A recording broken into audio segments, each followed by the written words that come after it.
Yes, hello students. Hope all of you are fine. I am your social science teacher and today we will discuss the topic When People Rebel 1857 and After. It's chapter number 5 of your history book. First of all, we will discuss the reasons why this revolt occurred. Yes, I am trying to recall the previous chapter of history. We read that the Britishers came as trading, but slowly they controlled upon the rulers through many wars, many policies, many laws, like Battle of Plassey and Battle of Buxar. After they got Diwani rights, yes. What is the Diwani rights? Diwani rights is the that rights according to it the Britishers are able to collect taxes and they spent these taxes on according to their wish and according on their own expenses. India Company made many laws. Due to these laws, Indians were affected.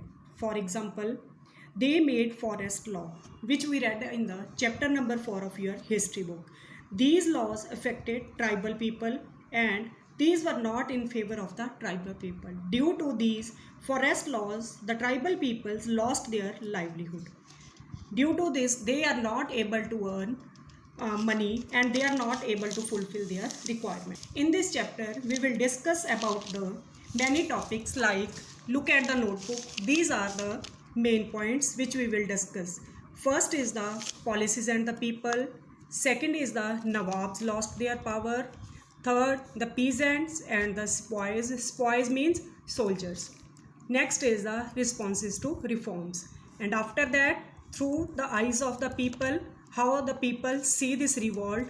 Next point is the mutiny becomes popular rebellion. And from Meerut to Delhi, next point is the rebellion spread.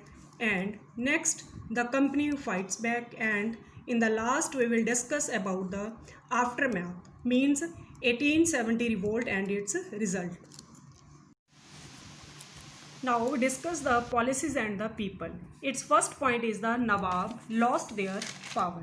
It means that the Nawabs lost their power and they have no authority, means they have no right to collect taxes and they have no right to spend their money according to their wish.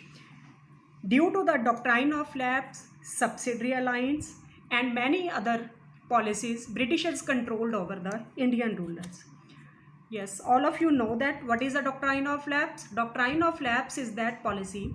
According to it, any Indian ruler who has not its natural hire, they are not allowed to keep adopted son as the ruler. Means they are not allowed to make their adopted son as the ruler of the country. For example, Rani Lakshmi Bai, she has not its natural hire and she has adopted son and the Britishers not permitted to her adopted son to become the ruler. And now look at your book. Next point is the residents had been stationed in many courts. It means that the Britishers started a new policy. According to this policy, Britishers appointed many agents in the Indian courts and these agents interfere in the internal matters of the Indian Nawabs and its courts, and they also interfere in the collection of the taxes. And the freedom of the rulers reduced, means the freedom of the rulers is reduced. It means that the rulers have no right to move, no right to any work for the welfare of their people. And the armed forces also disband, means Indian rulers are not allowed to keep army to according to their wish. Army powers are controlled by the Britishers. All army is appointed by the Britishers and the salary is given by the Indian rulers. Means power to collect the army is in the hands of the Britishers and the expenses are done by the Indian rulers. And territory is taken away by stages. It means that the territory is also controlled by many Britishers in step by step. For example, doctrine of lapse, subsidiary alliance and many other policies. Many ruling family tries to negotiate with the company to protect their interest. It means that but the Britishers through the policies of the doctrine of lapse, they are not agree to give power in the hands of the adopted son of the Rani Lakshmi Bai, and they controlled over the area of the Rani Lakshmi Bai. And next, they also not agree with the Nana Sahib, who was the adopted son of the Peshwa Bajirao II, and they are not allowed to give pension of the Bajirao to the Nana Sahib. And so these rulers like Rani Lakshmi Bai, Nana Sahib, they were against the Britishers. And next, for example, Awadh.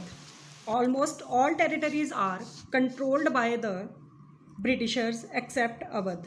In 1801, subsidiary alliance was imposed on Awadh. According to this policy, if any Indian ruler found that they are not able to govern their areas, then the area was controlled by the Britishers. Awadh is controlled by them according to this policy. Now, look at the next paragraph. In this paragraph, we will discuss how the company ruined the power of the Mughal dynasty. First of all, to ruining the power of the Mughal dynasty, they removed the name of the rulers from the coins that were minted by the company. And next step is the Governor General Dalhousie. He also announced that Bahadur Shah Zafar was the last ruler of the Mughal Empire, and after the death of the Bahadur Shah Zafar, his family was shifted out, means removed out from the Red Fort of Delhi, and they have to leave the Red Fort. And after the death of the Bahadur Shah Zafar, Mughal kings, they were not allowed to rule upon the area, and they were known as only the prince, and they were not called the kings. Next, the peasants and the spoil. This is the next reason. Peasants means farmers, spoils means soldiers. In the next paragraph, we will discuss about how the peasants, countryside means village. The peasants and the jamindars in the villages, they have to pay the very high taxes to the Britishers for the cultivation, and to collection of these taxes is very rigid. Rigid means there is no flexibility of the collection of the taxes. And when the peasants or the jamindars, they have to fail to pay the taxes, their land was controlled by the Britishers. And next step is the Indian sepoys. In this paragraph, we will discuss how the Indian sepoys were unhappy with the company. Sepoys means soldiers. Means soldiers were not happy with the Britisher army. There are the many reasons. First of all, the Indian soldiers are not able to get the salary according to their work, and they also get salary low than the Britishers, and comparatively to the Britishers, they are not able to get many other allowances. So there are the difference between the rules according to the Indians and the Britishers. Due to this, the Indian sepoys were unhappy and they were against the Britishers.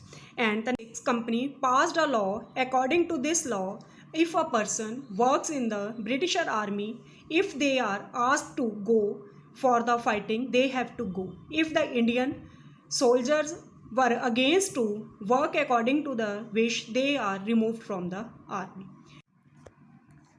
Many sepoys families lived in the villages and they have worked in the fields. So the peasants' revolt in the villages also affected the minds of the sepoys, and sepoys were angry with the Britishers and they took part in this revolt. Reform. In this paragraph, we will discuss that the Britishers thought that the Indian people are uneducated, uncivilized, and they are not able to get any good qualification, good education, and they have not any good manners. So Britishers thought that they are the persons which are sent by the God to give education and civilize the Indian people. Due to this, they remove the practice of sati and also encourage the remarriage of the widows. But the Indian people thought that this was against their religion. And next step is the Britishers also stress upon the English language, and Indian people thought that this was also against their religion and they are trying to remove the culture of the Indian people. And in 1830, the company allowed the Christian missionaries to function freely in the country. In 1850, a new law was passed that a person who follow the Christian, means who became Christian, they are allowed to get their forefathers property, means ancestral property.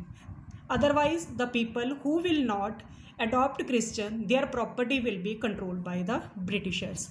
Many Indians thought that it was against their religion, and so the social customs and their tradition was also abolished by the Britishers. Due to this, Indian people were against the Britishers and they took part in this revolt.